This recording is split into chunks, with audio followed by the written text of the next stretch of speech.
The great hall of Ashford Castle blazed with the light of 1,000 candles, their flames dancing like restless spirits against walls of ancient stone. It was the winter of 1402, and the Duke of Ashford had summoned the nobility of the realm to celebrate the feast of the winter solstice, a tradition that stretched back through generations of his bloodline, each celebration more extravagant than the last. The tables groaned beneath the weight of roasted boar and honeyed pheasant, of bread still warm from the ovens and wines imported from the vineyards of Burgundy.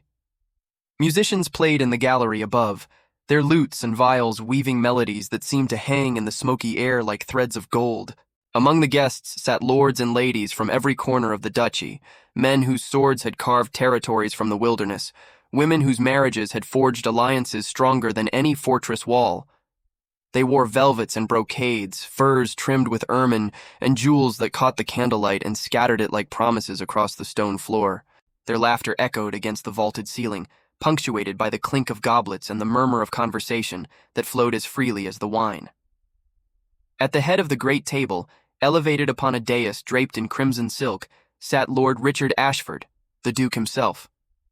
He was a man of 30 winters, with hair the color of a raven's wing and eyes that held the cold gray of storm clouds gathering over distant mountains.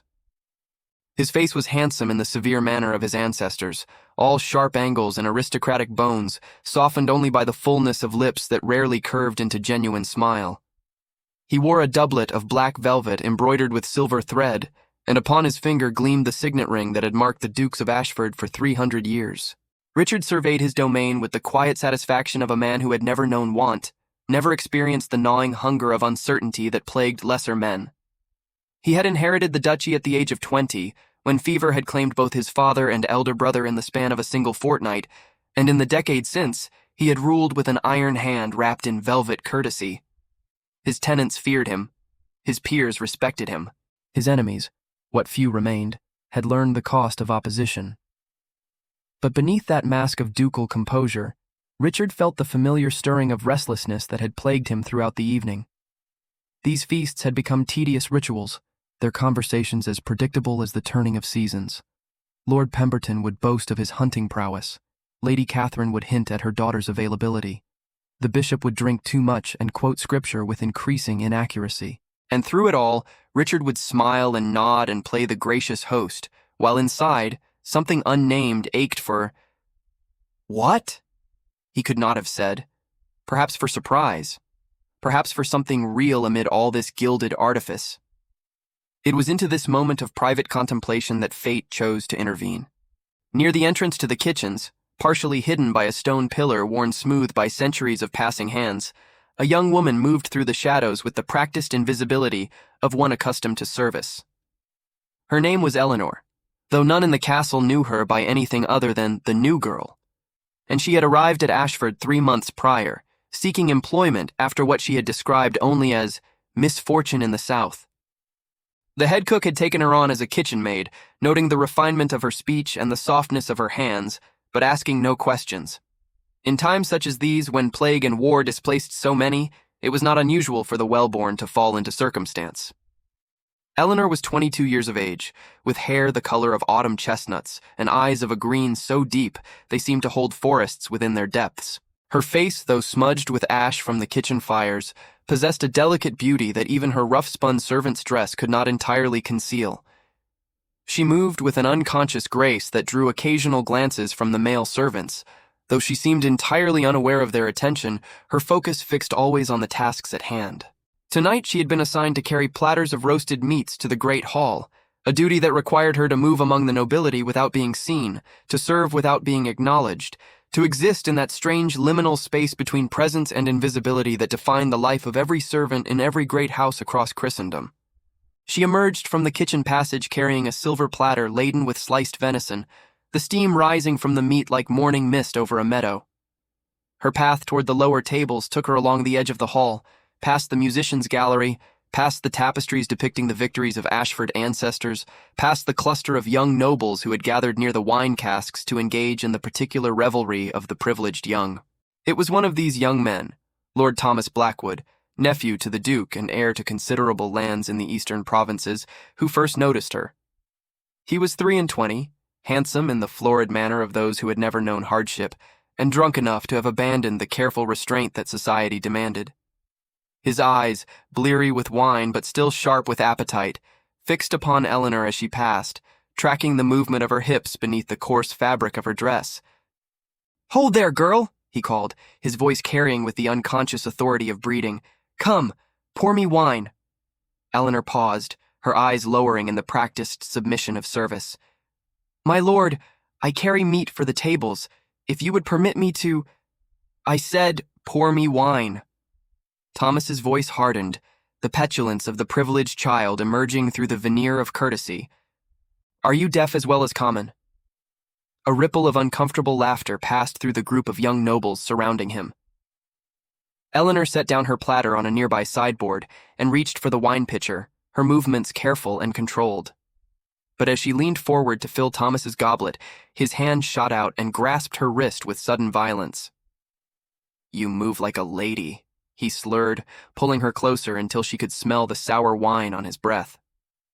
"Too fine for a kitchen wench. Where did you learn such graces, I wonder?" "My lord, please." Eleanor's voice remained steady, though something flickered in her green eyes.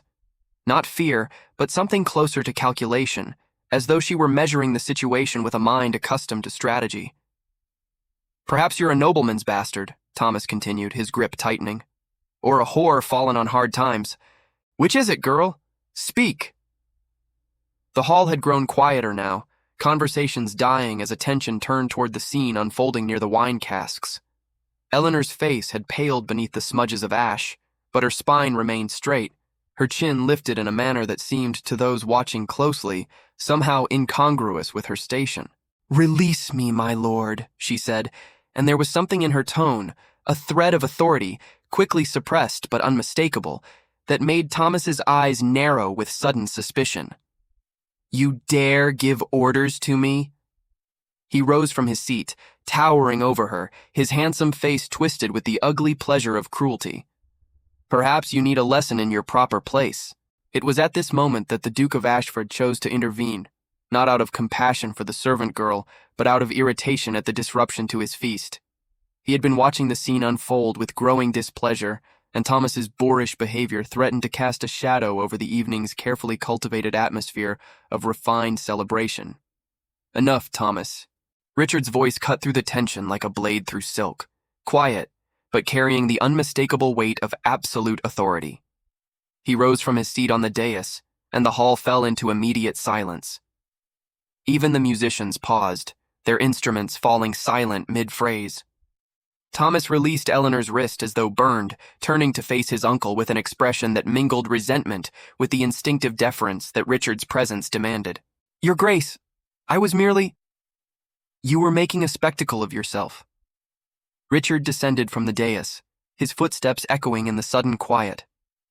The assembled nobility parted before him like wheat before a scythe, their eyes fixed upon the unfolding drama with the avid attention of those who sensed approaching entertainment. "And disrupting my feast in the process." He stopped before Eleanor, who had retreated a step but held her ground, her eyes lowered but her posture maintaining that strange dignity that seemed so at odds with her station. Richard studied her for a long moment, taking in the ash-smudged face, the rough dress, the work-reddened hands. But also, and this he noted with the sharp observation of a man trained from birth to assess others, the straightness of her spine, the set of her shoulders, the way she held herself as though accustomed to being watched. "You," he said, and his voice carried to every corner of the hall. "Look at me." Eleanor raised her eyes, and for a moment, just a moment, Richard felt something shift in the air between them. Her gaze met his without the cringing fear he expected, without the desperate pleading of the powerless. There was intelligence in those green depths, and something else, something that looked almost like recognition? Judgment?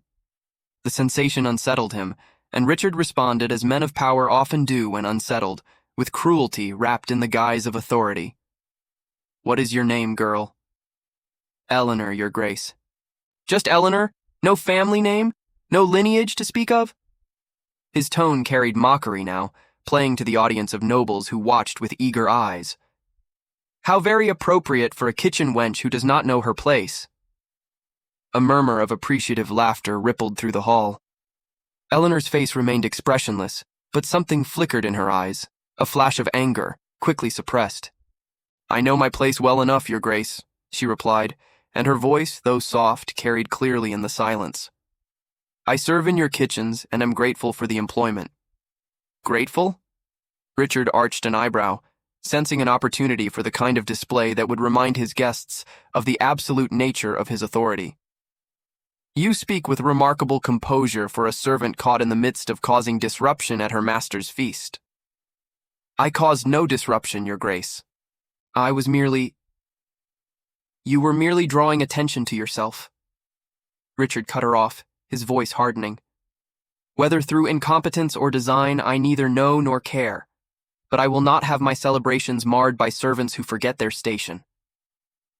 He turned to address the hall at large, his voice carrying the weight of pronouncement. "Let this serve as reminder to all in my household. Service is a privilege, not a right. Those who cannot perform their duties with appropriate humility will find themselves seeking employment elsewhere, or worse." Then, turning back to Eleanor, he delivered the final blow. "You will spend the remainder of the evening on your knees in the kitchen, scrubbing the floors until they shine bright enough to reflect your shame. And you will thank me for the mercy of allowing you to remain in my employ at all." The hall erupted in laughter, the cruel, relieved laughter of those who had witnessed someone else's humiliation and found in it confirmation of their own superiority. Eleanor's face had gone white, but she offered no defense, no plea for clemency. She simply curtsied, a movement of such practiced grace that several observers would later remark upon it, and turned to leave the hall. But as she passed the dais, she paused for just a moment, her eyes meeting Richard's one final time. And in that gaze he saw something that would trouble his sleep in the hours to come, not fear, not anger, but something that looked almost like pity. Then she was gone, vanishing through the kitchen passage like a shadow fleeing the dawn, and the feast resumed with redoubled enthusiasm, the incident already becoming fuel for the gossip that would enliven conversations for days to come. Richard returned to his seat, accepting the congratulations of those who praised his firm handling of the situation. But the restlessness that had plagued him earlier had transformed into something else, an uneasiness that he could not name and therefore could not dismiss. There had been something in that girl's eyes, something in the way she carried herself, that did not fit the narrative of a simple kitchen maid who had overstepped her bounds. But what did it matter? She was a servant, nameless and powerless, and he was the Duke of Ashford. By morning, he would have forgotten her entirely, or so he believed. Check if you are already subscribed to this channel, because every story here is a journey into the depths of human emotion, where love, redemption, and the courage to face truth transform ordinary moments into unforgettable experiences. Subscribe now to ensure you never miss a tale. The night had grown old by the time the last of the guests retired to their chambers, leaving the great hall to the servants who moved like ghosts among the debris of celebration. Candles guttered in pools of melted wax, half-empty goblets stood abandoned on tables stained with spilled wine, and the musicians' gallery sat dark and silent, its brief hours of glory faded into memory. In the kitchen, Eleanor knelt upon the cold stone floor, a brush in her hand and a bucket of water at her side.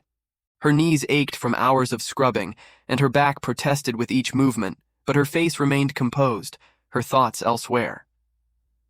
The other kitchen servants had long since retired to their pallets in the servants' quarters, leaving her alone with the embers of the cooking fire and the distant sound of the wind howling beyond the castle walls. She scrubbed in steady, rhythmic strokes, but her mind was far from the task at hand. Instead, she was remembering another kitchen, in another castle, in what felt like another lifetime. A kitchen where she had never scrubbed floors, where servants had curtsied as she passed, where her word had been law within the domestic realm. How quickly everything could change. How easily a life could be overturned, scattered like leaves before an autumn wind. The sound of footsteps in the passage made her pause, her brush suspended above the wet stones. The hour was too late for the cook to be checking on her work, and the other servants had no reason to venture into the kitchen at this time. She remained still, listening, as the footsteps grew closer. A figure emerged from the shadows, not a servant, but a man dressed in the simple but well-made clothes of a minor official. He was perhaps 50 years of age, with gray hair cropped close to his skull and a face weathered by years of service. His eyes, sharp and assessing, found Eleanor in the dim light of the dying fire. "My lady," he said, and his voice was barely above a whisper, "I received your message." Eleanor rose from her knees, brushing wet strands of hair from her face with a motion that transformed her in that instant from servant to something else entirely. The submission that had marked her bearing in the great hall fell away like a discarded cloak, replaced by an authority that seemed to emanate from her very bones. "Master Aldrich, you took a risk coming here." "No greater risk than you have taken, my lady." The man, Aldrich, moved closer, his expression troubled. "When I learned you had taken service in the Duke's household, I feared the worst. What happened? We lost all trace of you after the siege." Eleanor moved to the small window, gazing out at the moonlit courtyard beyond. Snow had begun to fall, soft flakes drifting down like whispered secrets. "After my father's castle fell," she said quietly, "I fled with what few servants remained loyal. We traveled north, hoping to find sanctuary with my mother's family in Scotland. But the roads were dangerous, and one by one, my companions were lost. To brigands, to illness, to the simple exhaustion of flight." She paused, her breath misting in the cold air. "By the time I reached these lands, I was alone and penniless. What choice did I have but to seek employment where I could find it?" "But to serve in the household of Ashford?" Aldrich shook his head, his weathered face creased with concern. "My lady, do you not know who he is? What his family has done?" "I know." Eleanor's voice was barely above a whisper, but it carried the weight of contained fury. "I know that the Duke's father was allied with Lord Blackwood in the war that destroyed my family. I know that Ashford gold helped finance the siege that killed my father and brothers. I know that everything I have lost can be traced in part to this house." She turned from the window, and in the dim light, Aldrich could see the determination that burned in her eyes, not the reckless fire of revenge, but something colder and more calculating. "Why do you think I came here, Aldrich? Not for sanctuary, not for employment. I came because Ashford Castle holds secrets, documents, letters, evidence of the conspiracy that destroyed House Montfort, and I intend to find them." Aldrich drew in a sharp breath. "My lady, this is madness. If you are discovered—" "If I am discovered, I will be executed as a spy. Yes, I know the risks." Eleanor moved toward the dying fire, extending her hands toward its fading warmth. "But what is my life worth now? My father is dead. My brothers are dead. My mother died of grief 3 months after the siege. I am the last of the Montforts, Aldrich, the last bearer of a name that once commanded respect across 4 kingdoms. And I will not let that name die unavenged." She spoke of vengeance, but her voice held no heat, only the cold clarity of purpose that had sustained her through months of degradation and hardship. "I have been patient. I have scrubbed floors and emptied chamber pots and endured the casual cruelty of those who believe me beneath their notice. But patience is merely another form of strategy, and tonight—" She paused, a ghost of a smile crossing her features. "Tonight I learned something valuable." "What did you learn?" "The Duke's study is located in the East Tower. He keeps his correspondence there, all of it, including letters from the period of my father's downfall. One of the chambermaids spoke of it, boasting of the important documents she has seen while cleaning." Eleanor's eyes gleamed in the firelight. "If the evidence I seek exists, it will be there." Aldrich was silent for a long moment, his face a study in conflicting emotions. He had served the Montfort family for 30 years, had watched Eleanor grow from a spirited child into a woman of remarkable courage and intelligence. He had sworn an oath to her father to protect her, and every instinct told him that her current course could only end in disaster. But he had also witnessed the destruction of House Montfort, had seen the flames that consumed the castle, had heard the screams of those who died defending it.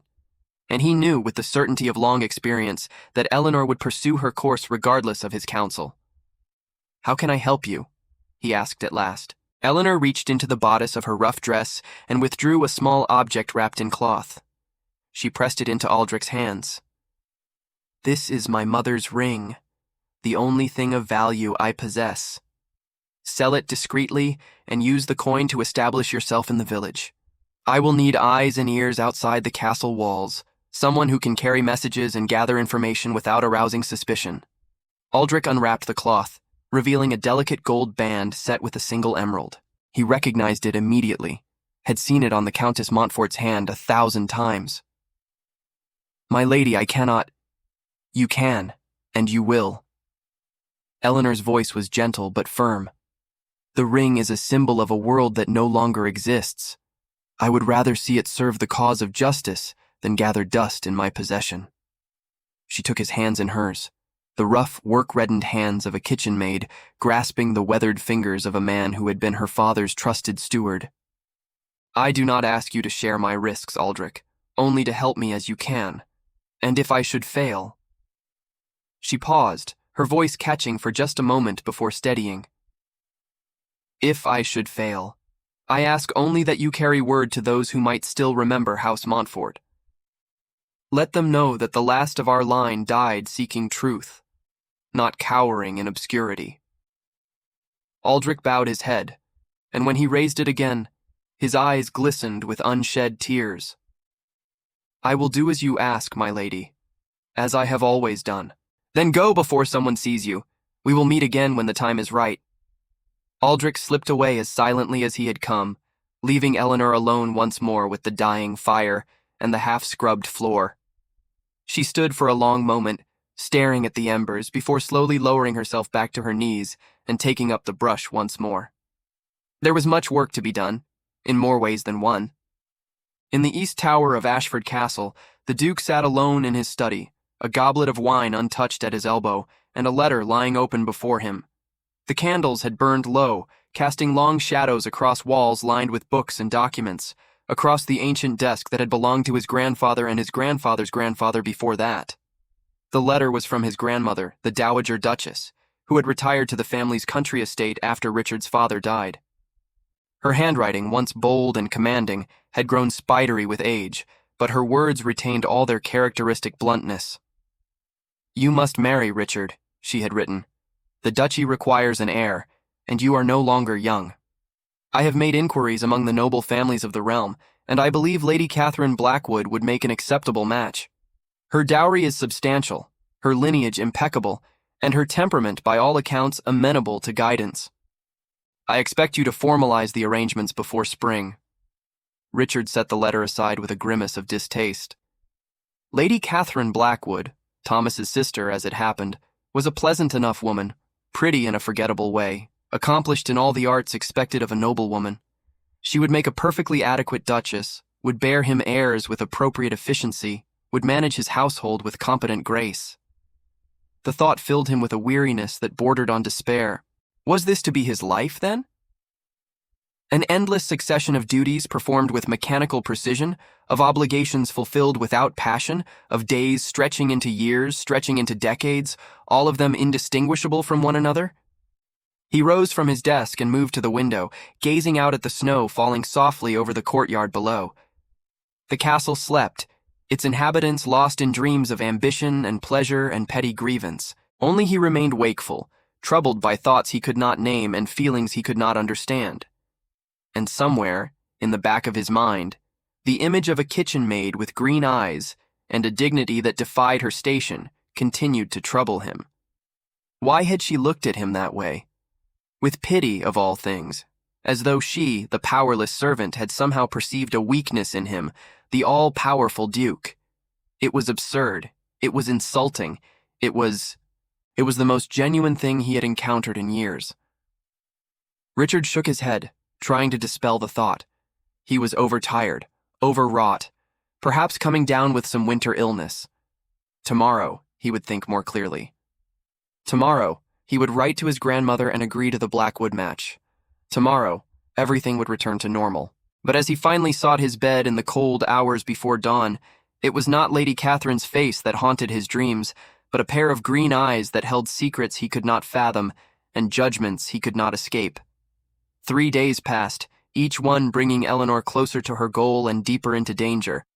By day, she performed her duties with such diligence that even the head cook remarked upon her industry, praising her to the housekeeper as a rare find in these times of lazy servants. By night, she lay awake on her narrow pallet in the servants' quarters, planning and calculating, mapping the castle's rhythms in her mind. She had learned that the Duke retired to his study each evening after dinner, remaining there until the late hours before seeking his bed.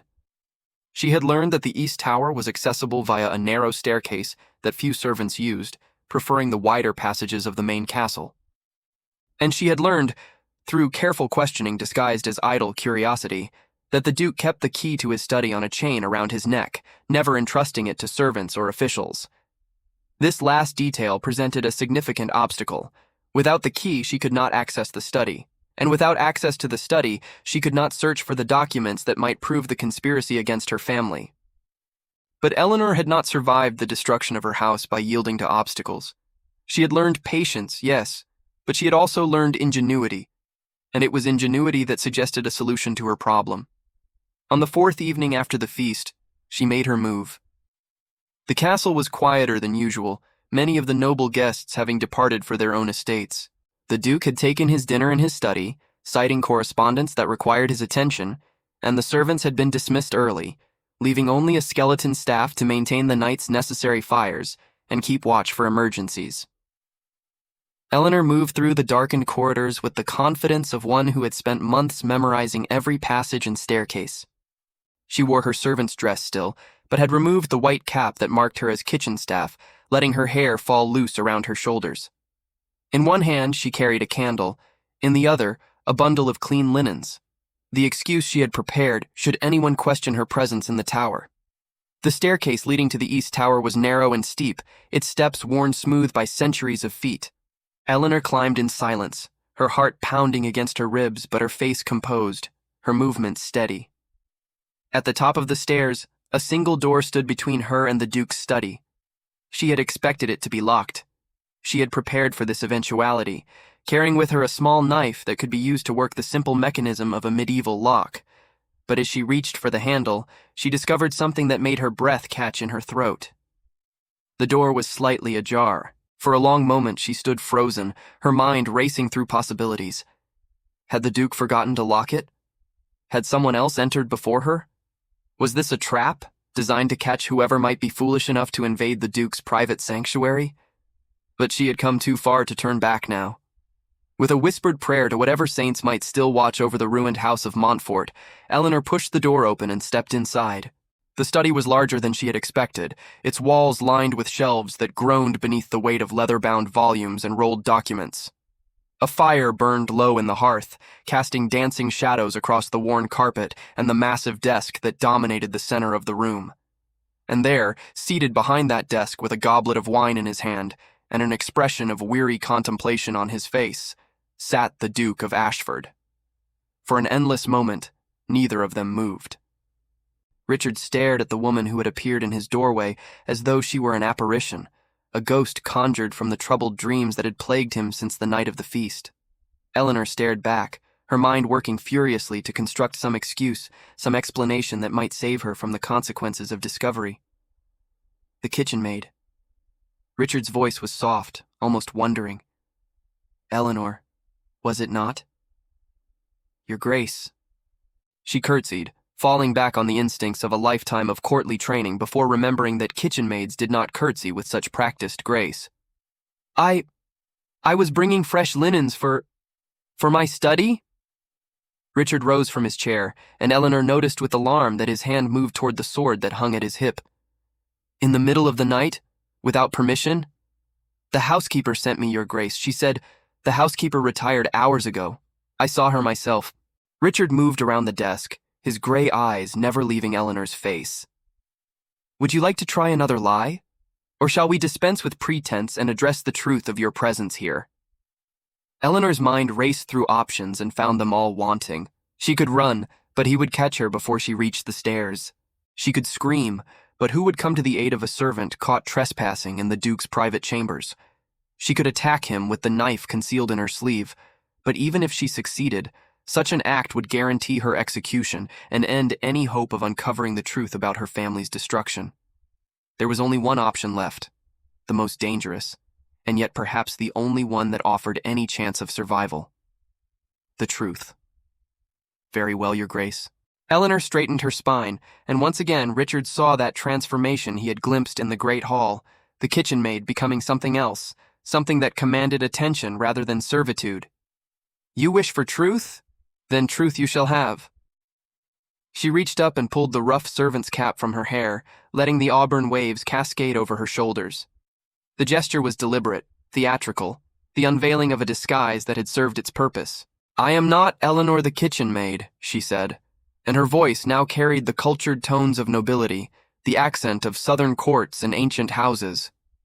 I am Lady Eleanor Montfort, daughter of Lord William Montfort, Count of Ravenswood, the last surviving member of a house that your family helped destroy. Richard's hand fell away from his sword. Whatever he had expected, it was not this. Not the name of a house that had been extinguished in fire and blood nearly a year ago, not the daughter of a man he had been told died alongside his entire family. Montfort, he repeated, and his voice was barely above a whisper. That is impossible. The Montforts were killed in the siege, every one of them. Everyone but me. Eleanor's eyes blazed with the fury she had suppressed for months, the grief and rage that had sustained her through endless days of degradation. I escaped through a passage known only to my family, fled while my father and brothers died defending our walls. And I have spent every day since then seeking the truth of what happened, seeking evidence of the conspiracy that turned our allies against us and brought our enemies to our gates. She stepped closer, and Richard found himself unable to move, transfixed by the intensity of her gaze. I came to Ashford because I know your father was involved in that conspiracy. I know that letters passed between this castle and Lord Blackwood in the months before the siege.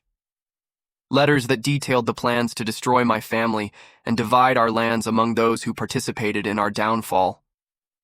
You are mad, Richard said, but his voice lacked conviction. My father was an honorable man. He would never... Your father was a pragmatist who saw an opportunity and seized it. Eleanor's voice was cold, relentless.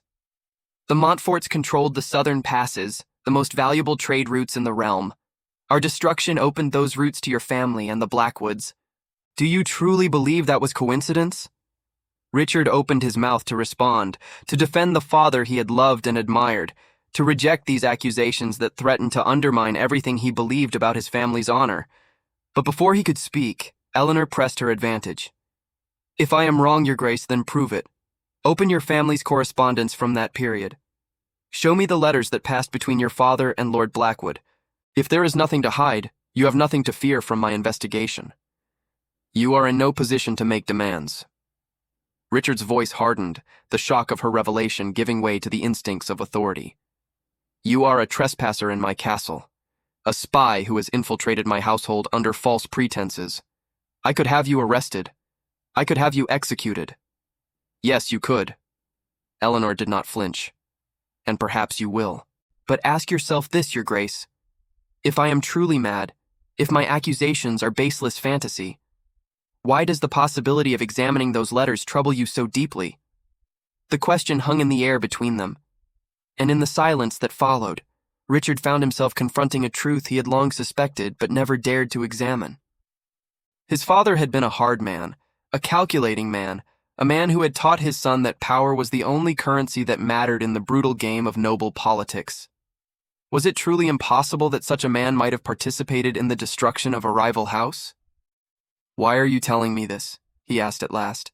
If you believe my family guilty of such crimes, why reveal yourself to me? Why not simply search for your evidence and flee? Because the door was not locked, Eleanor replied, and for the first time, something like uncertainty flickered in her eyes. I had planned to search in secret, but when I found you here... She paused, seeming to gather her thoughts. I have spent months in your household, Your Grace. I have watched you, listened to the servants speak of you, observed how you treat those in your power, and despite what your family may have done, I do not believe you are the same kind of man your father was. Richard stared at her. This woman who had infiltrated his castle and accused his family of conspiracy, who stood before him in a servant's dress with the bearing of a queen. And if I am? He asked. If I am exactly the kind of man my father was, then I have made a terrible mistake. Eleanor's voice was steady, but her hands trembled slightly at her sides. And I will face the consequences of that mistake. But I had to know.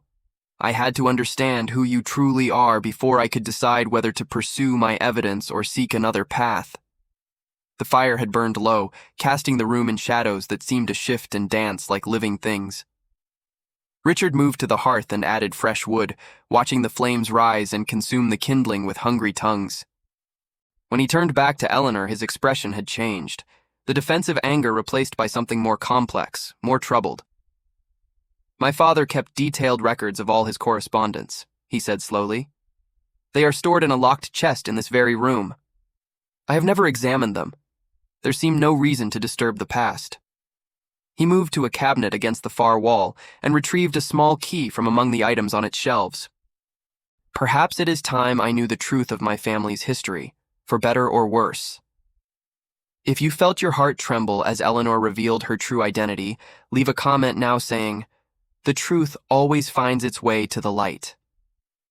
Let me know that you too believe in the power of justice and the courage of those who seek it.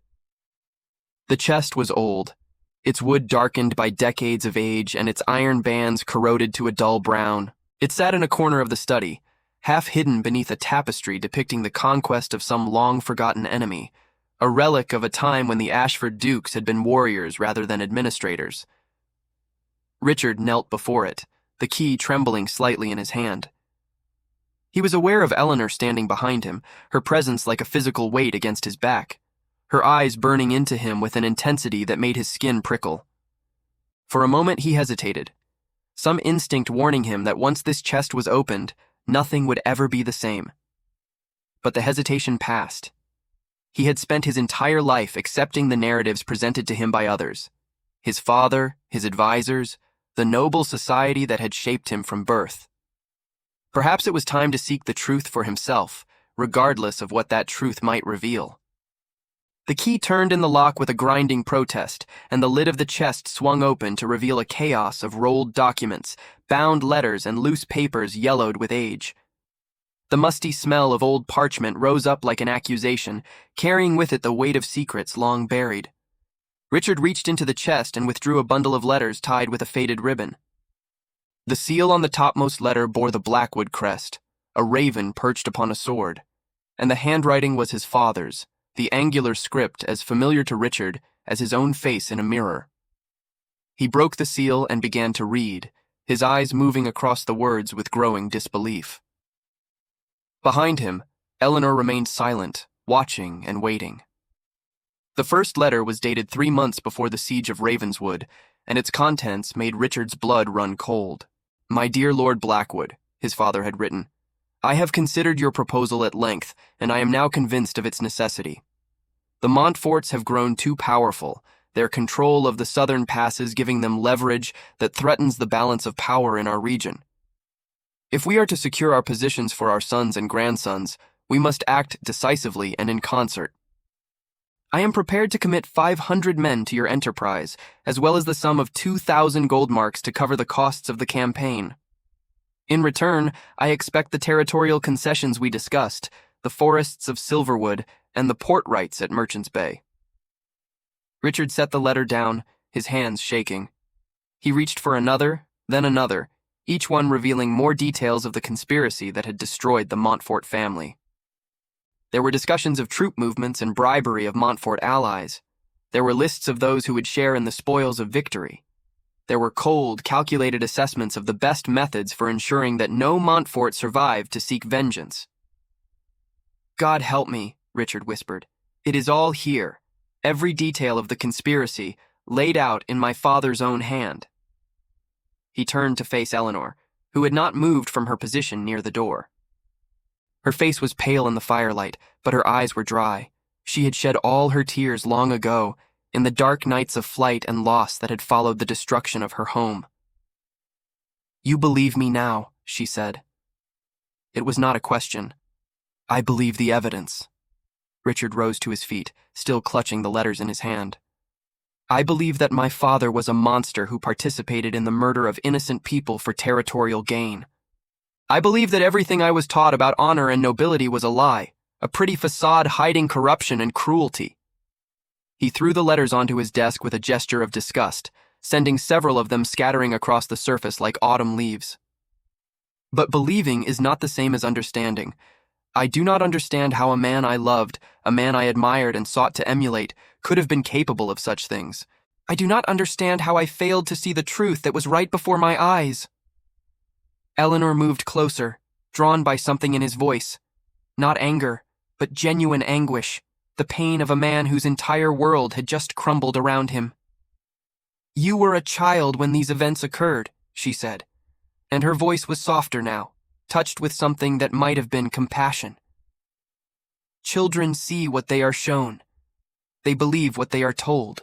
The fault lies with those who deceived you, not with you for being deceived. Does it? Richard laughed, but there was no humor in the sound. I am a man grown now. I have held power over thousands of lives, made decisions that affected the fate of families and communities. And in all that time, I never once questioned the foundation upon which my authority was built. I accepted my inheritance without examination, my privileges without scrutiny.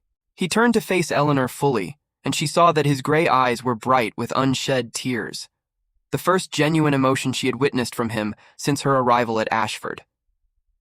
When I humiliated you in the Great Hall, he said, I thought I was maintaining order, enforcing the proper hierarchy of society. I thought I was doing what a duke must do, reminding servants of their place, demonstrating authority to my peers. But I was wrong. I was cruel, and I was blind, and I was everything my father raised me to be. He sank into the chair behind his desk, suddenly looking older than his years, the weight of revelation pressing down upon his shoulders like a physical burden. What would you have me do, Lady Eleanor? What justice can I offer that would compensate for what my family has taken from yours? Eleanor was silent for a long moment, studying the man before her. She had come to Ashford seeking evidence, driven by the cold fire of vengeance that had sustained her through months of hardship. She had expected to find a villain, a worthy target for the hatred that burned in her heart. Instead, she had found this. A man broken by the truth of his inheritance, genuinely agonized by crimes he had not committed but from which he had benefited. I do not know, she admitted at last. When I came here, I thought I knew exactly what I wanted. I wanted proof of the conspiracy. I wanted to expose those responsible. I wanted... She paused, searching for words that would not come easily. I wanted someone to pay for what was done to my family. And now? Now I am not certain. Eleanor moved to the window, gazing out at the moonlit courtyard below. Snow had begun to fall again, soft flakes drifting down like whispered absolutions. Finding evidence is not the same as achieving justice. Exposing the conspiracy will not bring back my father or my brothers. It will not restore our lands or rebuild our castle. She turned back to face Richard, and her expression was troubled, conflicted in ways she had not expected. And it will not change the fact that you, who had no part in these crimes, would suffer the consequences of your father's actions. Your reputation would be destroyed. Your position might be forfeit. Is that justice, or merely vengeance by another name? Richard rose from his chair and moved to stand beside her at the window. For a moment, they stood in silence, watching the snow fall, two people whose lives had been shaped by the same terrible events, one as victim, one as unwitting beneficiary. Perhaps there is another way, Richard said finally, a path that serves justice without requiring destruction. Eleanor looked at him with wary hope. What do you propose? The letters prove that Lord Blackwood was the primary architect of the conspiracy. My father was a participant, but Blackwood was the driving force, and he still lives, still profits from the lands he stole from your family. Richard's voice gained strength as the outlines of a plan began to form in his mind. What if we were to present this evidence to the king, not as an accusation against my dead father, but as proof of Blackwood's treachery? The king would not act against a powerful lord without overwhelming evidence and strong political motivation. Then we provide both.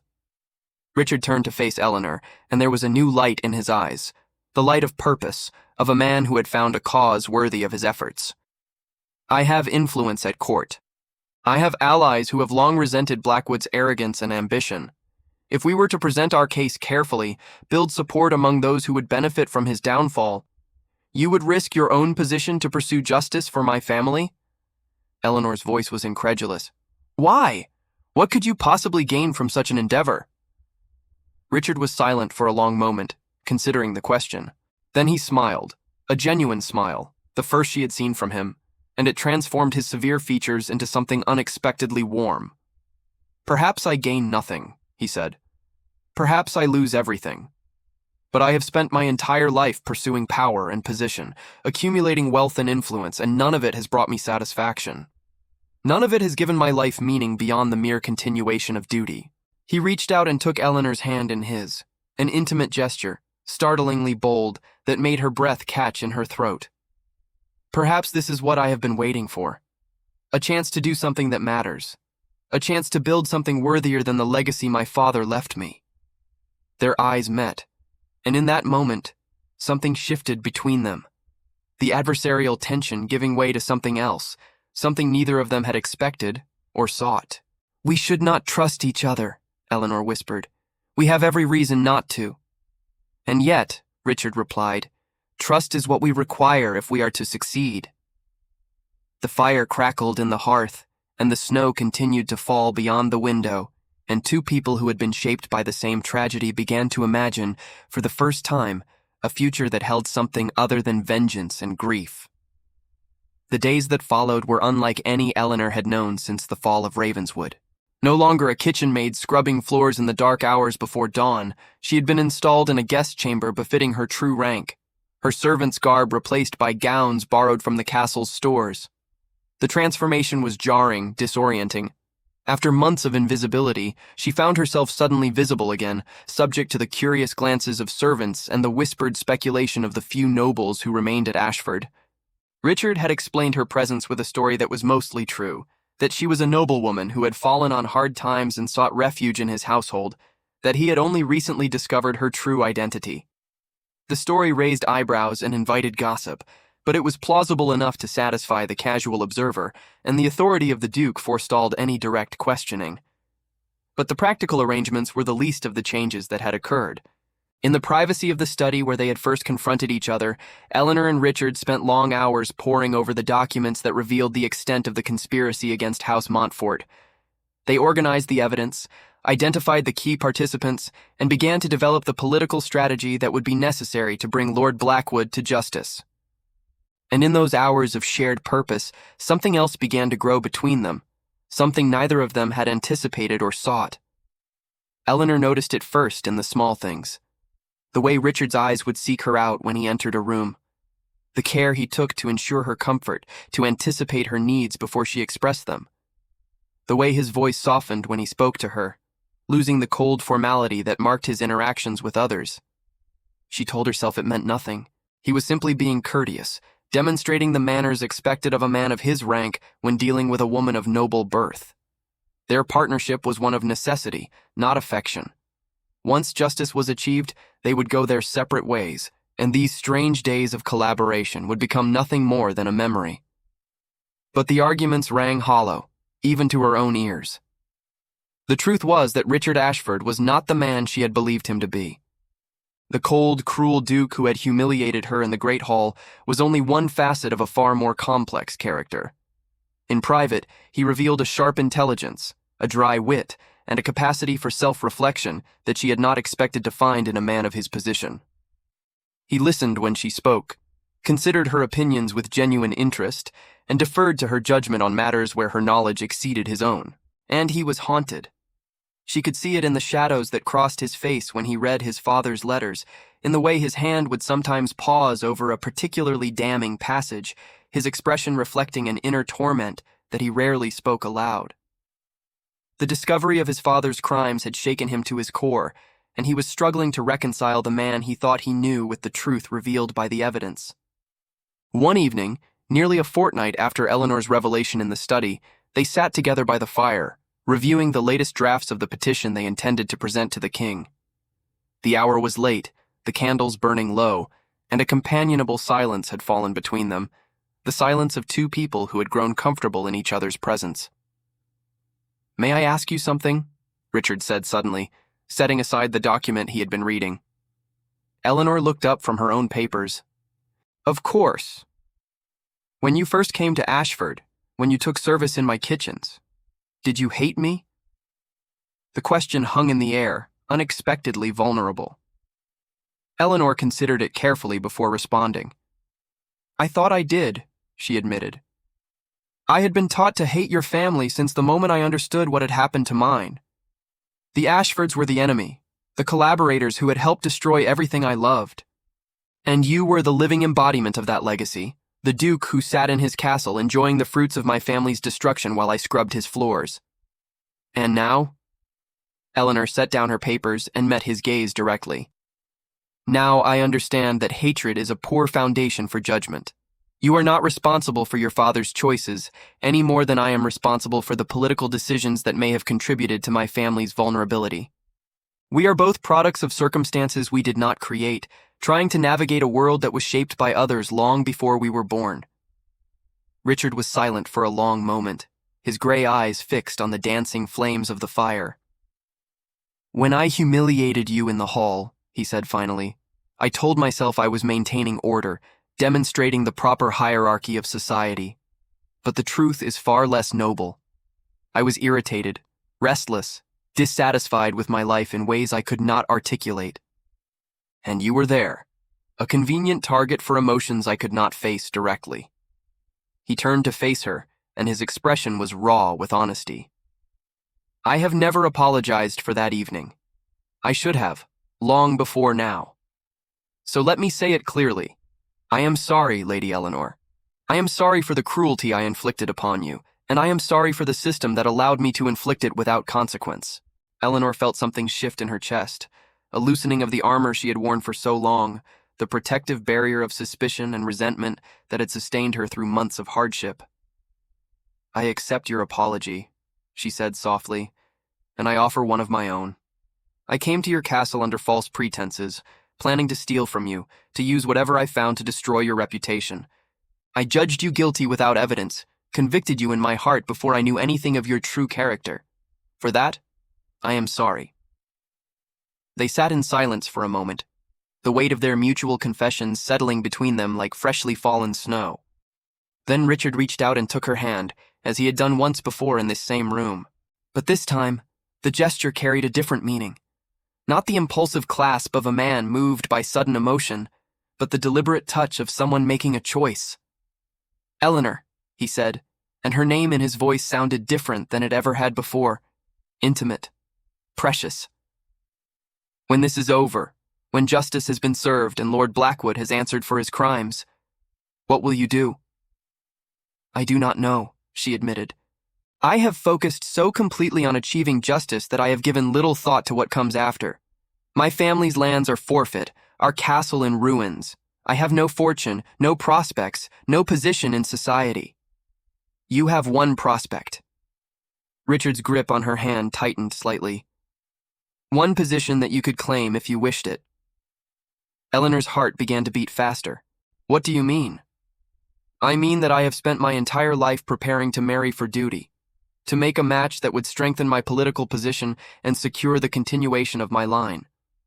My grandmother has been pressuring me to formalize an arrangement with Lady Catherine Blackwood, a union that would be advantageous in every practical sense." He paused, and when he continued, his voice was rougher, more uncertain than she had ever heard it. "But I find that I no longer care about practical advantages. I find that the only union I can imagine, the only future that holds any appeal for me, is one that includes you." Eleanor stared at him, her mind struggling to process the implication of his words. "Richard," she whispered, using his given name for the first time. "You cannot mean... I mean exactly what you think I mean." He rose from his chair and knelt before her, still holding her hand. "I am asking you to marry me, Eleanor Montfort. Not for political advantage, not for the continuation of my line, but because these past weeks have shown me what my life has been missing, and what it could become with you beside me." Tears sprang to Eleanor's eyes. Tears she had not shed when her father died, when her brothers fell, when everything she knew was consumed by fire. They fell now, unbidden and unstoppable, as the walls she had built around her heart finally crumbled. "I have nothing to offer you," she said, her voice breaking. "No dowry, no lands, no political connections. Marrying me would bring you nothing but scandal and disadvantage. You offer me yourself." Richard reached up to brush the tears from her cheeks with gentle fingers. "You offer me honesty and courage and a chance to build something better than the legacy I inherited. If that is not enough for you, I will understand. But do not refuse me because you believe yourself unworthy. You are the worthiest person I have ever known." Eleanor looked into his eyes, those gray eyes that had once seemed so cold, so distant, and now burned with a warmth that made her feel as though she were standing before a fire after years of wandering in winter. "Yes," she whispered. "Yes, I will marry you." Richard's face transformed with joy. Pure, unguarded joy that swept away all traces of the severe duke who had once humiliated a kitchen maid before his assembled guests.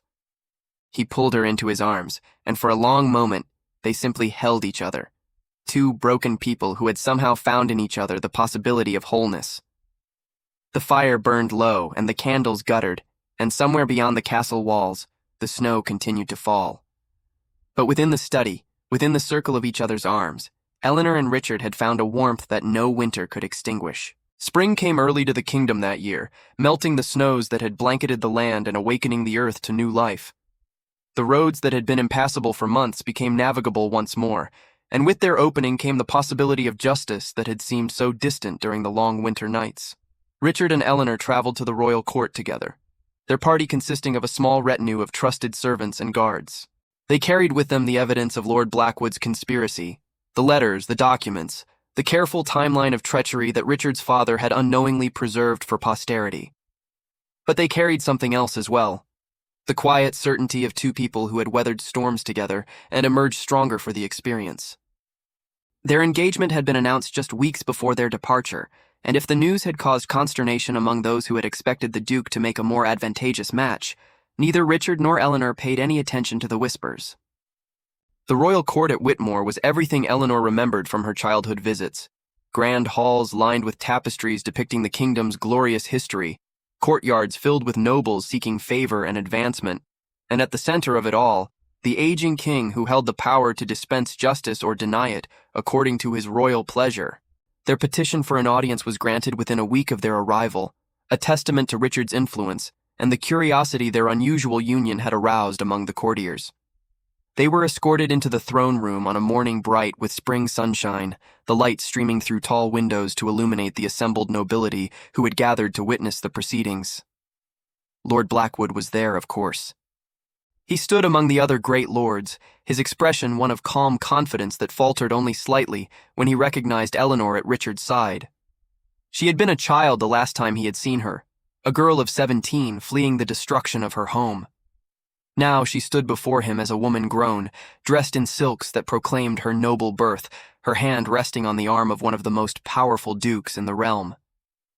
Their eyes met across the crowded room, and Eleanor felt the old hatred stir within her, the flame that had sustained her through months of servitude and years of loss. But it was a smaller flame now, banked by the warmth of the love she had found, tempered by the knowledge that vengeance alone could not fill the void left by her family's destruction. The king received them with the distant courtesy of a monarch accustomed to petitions and complaints. He was an old man, his hair white and his face lined with the weight of decades of rule, but his eyes remained sharp, assessing the couple before him with the practiced calculation of a lifetime of political maneuvering. "The Duke of Ashford," he said, his voice carrying through the silent hall. "We are told you come bearing evidence of conspiracy against the crown. This is a serious accusation, my lord. We trust you have considered the implications of bringing such charges before our court." Richard bowed deeply. "I have, your majesty, and I bring this evidence not lightly, but with the full weight of conviction that the truth must be known, whatever the cost to myself or my family." He presented the letters, the documents, the damning record of treachery that his father had preserved. Royal clerks took the evidence and began to read, their expressions shifting from skepticism to shock as the scope of the conspiracy became clear. Lord Blackwood's face had gone pale. He stepped forward, his voice raised in protest.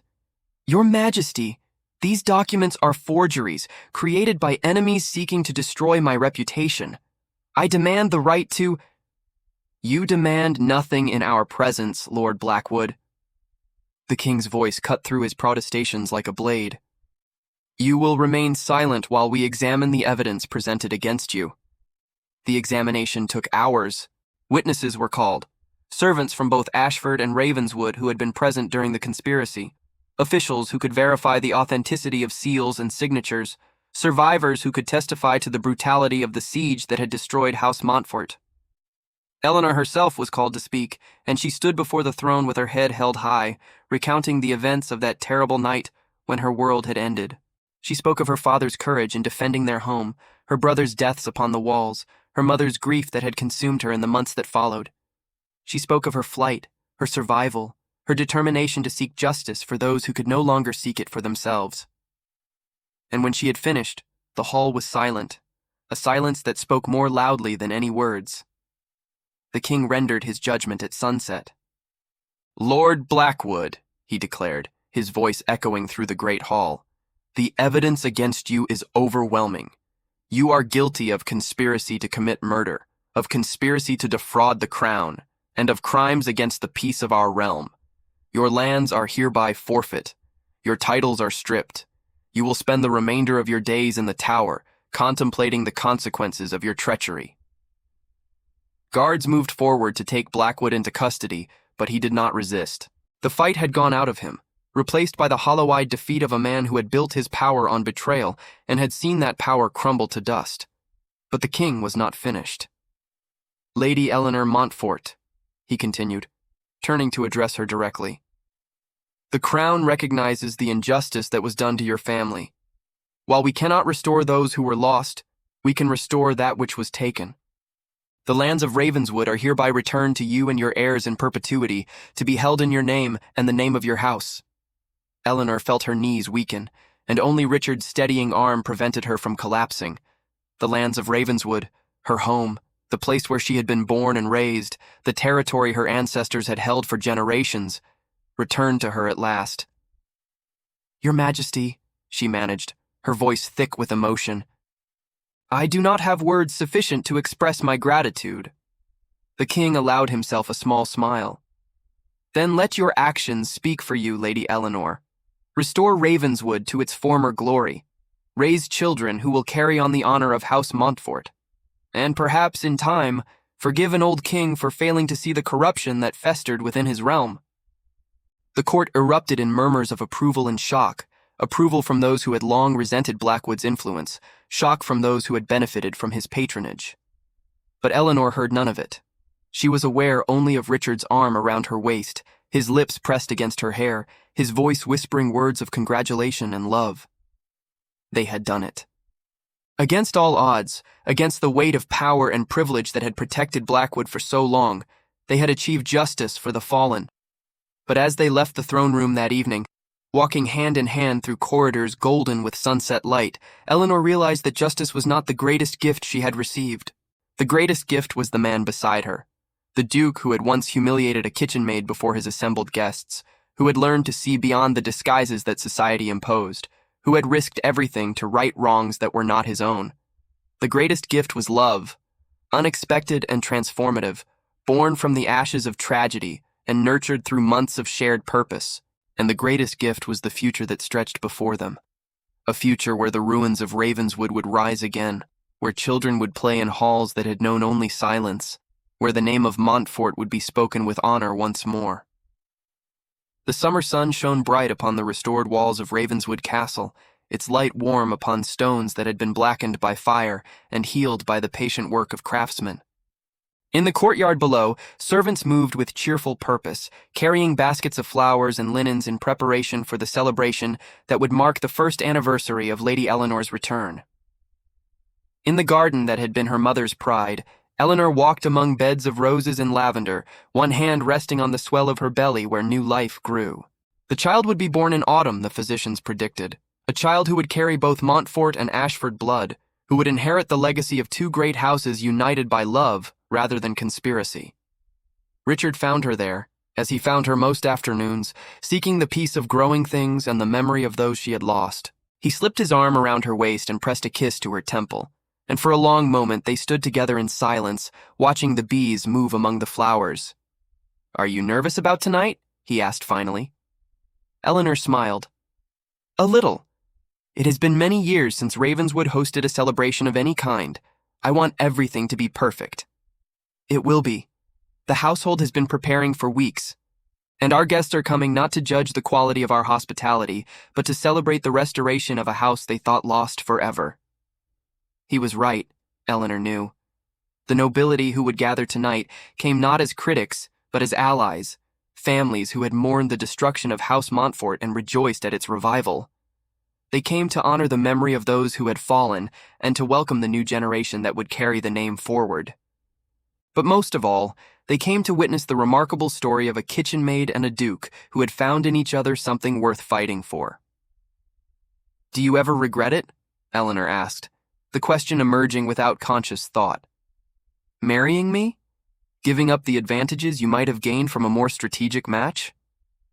Richard turned her to face him, his gray eyes serious. "I regret many things," he said. "I regret the cruelty I showed you when we first met. I regret the years I spent pursuing power without purpose. I regret that I will never be able to undo the harm my father caused your family." He lifted her hand to his lips, kissing her palm with a tenderness that never failed to move her. "But marrying you, loving you, building this life with you, these are the only decisions I have made that I will never regret. They are the only choices that have given my existence meaning beyond mere duty." Eleanor reached up to touch his face, tracing the strong lines of his jaw, the curve of his lips. "When you humiliated me in that hall," she said softly, "I thought you were the worst person I had ever encountered. I thought you embodied everything corrupt and cruel about the world that had destroyed my family. And now? Now I know that you are the best thing that ever happened to me, that our meeting, however terrible its circumstances, was the beginning of my true life. Not the life of fear and vengeance I had been living, but a life of hope and love and possibility." They kissed there in the garden, surrounded by the flowers that had been planted by Eleanor's mother and tended through years of absence by servants who had never given up hope. The sun warmed their shoulders, and somewhere in the castle, musicians began to tune their instruments for the evening's celebration. It was not a perfect ending. No ending ever is. There would be challenges ahead, political complications and personal struggles, the ordinary difficulties that attend any life, however blessed. But for now, in this moment, Eleanor and Richard had everything they needed. They had justice for the fallen. They had hope for the future. And they had each other. That evening, as the nobility of the realm gathered in the great hall of restored Ravenswood, Richard rose to offer a toast. The candles blazed in their holders, casting warm light across faces both familiar and new, and the assembly fell silent in anticipation. "To House Montfort," he said, raising his goblet. "May it rise from the ashes stronger than before, and may its story remind us all that truth and love will always triumph over treachery and hate." "To House Montfort!" the assembly echoed, and the hall rang with the sound of celebration, the sound of new beginnings, of old wounds healing, of a future being written not in blood and betrayal, but in hope and devotion. And in the gallery above, unseen by the celebrating guests, Eleanor stood for a moment alone, gazing down at the scene below. She thought of her father, who had taught her courage. She thought of her mother, who had taught her grace. She thought of her brothers, who had taught her loyalty. They were gone, but they were not forgotten. Their legacy lived on in these walls, in the child growing within her, in the man who had become her partner and protector in love. "Thank you," she whispered to the empty air. "Thank you for giving me the strength to survive. Thank you for leading me to him. Thank you for everything." Then she descended the stairs to join her husband, to dance in halls that had known only silence, to begin the next chapter of a story that was far from over. If you watched this far, it's because this story touched your heart. Leave a comment saying, "I watched this far," so I can get to know you and know who really loves the stories on this channel. If this tale of love, justice, and redemption moved you, please leave a like and share it with someone who appreciates stories where the truth always finds its way to the light. And if you haven't already, subscribe to this channel and activate the notification bell so you never miss another journey into the depths of human emotion, where ordinary moments become extraordinary through the power of courage and love. Thank you for being part of this story. Until the next tale, may you find the courage to seek truth, the wisdom to recognize love, and the strength to build something beautiful from the ashes of what was lost.